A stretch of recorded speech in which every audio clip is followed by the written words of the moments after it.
Seth Bush, and I agree to be an active and engaged audience member. My name is Gabriel Lasaga, and I agree to be an active and engaged audience member. Hello, my name is Samuel Bush, and I agree to be an active and engaged audience member. Hello, my name is Samuel Hess, and I agree to be an active and engaged audience member. Hello, my name is Wyatt Bush, and I agree to be an active and engaged audience member. My name is Tammy Lasonga, and I agree to be an active and engaged audience member. What comes to mind when you think of fertilizer? Growing? Plants? Food, maybe? What about cancer, destruction of the environment, or dead fish? Yeah, not so much. Most of us use fertilizers for many different reasons, like growing those pretty flowers, starting a home garden, or trying to give back to the environment.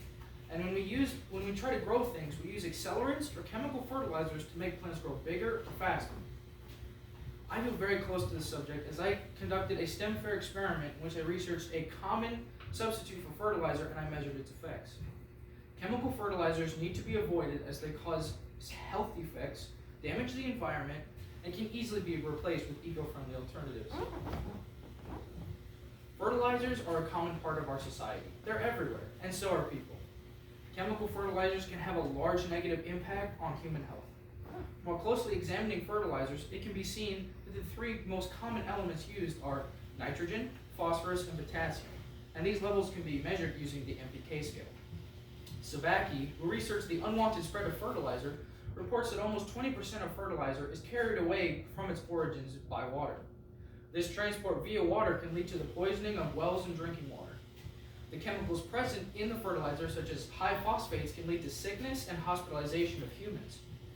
Fertilizer exposure, however, can be just as dangerous, as Chakraborty, who studied the effects of fertilizer on the environment, details that one may risk developing cancers, having birth defects, or even infertility. Fertilizers are plenty dangerous to the humans, but they also have a serious impact on the environment. One thing that doesn't get to decide whether fertilizers are used is the environment. The negatives from fertilizers on the environment are a large problem. They flow in high concentrations from all directions and almost immediately have an effect on the soil. As Savacki states, the soil crumbles are degraded by the fertilizers, which decreases the flow of both water and oxygen. This can affect many organisms, like plants that solely rely on the constant flow of water, or burrowing animals who need nutrients from the surface to be sifted down so they can eat it. If the water flows far enough, it can enter large water collections like lakes and rivers, which hold many creatures who require specific conditions to survive. Presented by Savacki, the chemicals within fertilizers poison the water by raising the pH and adding harmful nitrates that organisms cannot survive in. Biological communities are very fragile and dependent on balance. Many factors often limit the growth of all populations. But when fertilizers are added, a plant that is normally small can grow rapidly and compete for resources with other plants. Chakraborty shows this overcompetition can have devastating effects on the biological community.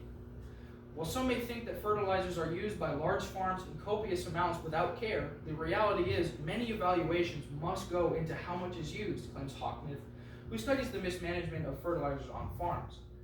And a poor monitoring of these fertilizers can lead to massive destruction of the surrounding environment. With all these negative effects, it's amazing that humans still use chemical fertilizers as heavily as we do. Chemical fertilizers have several eco-friendly alternatives that are comparable in effectiveness. As an example that all of us already know is using fecal matter to deliver nutrients to the plants. Janigan, who has been conducting studies on the effectiveness of different fecal matter on plants, shows that many farms already use this fecal matter mixture when growing crops. But there are other surprising animals that are used for this process, like worms, according to Janigan, whose feces can be used in a similar way. Not only this, but the worm's feces can be grown at home as to save money and promote self-efficiency. The worms rely on table scraps and garbage food, so they are the ultimate recyclers.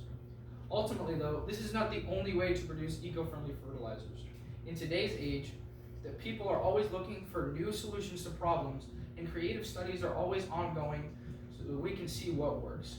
To conclude, fertilizers are a dangerous threat to all main aspects of our lives, and they need to be avoided.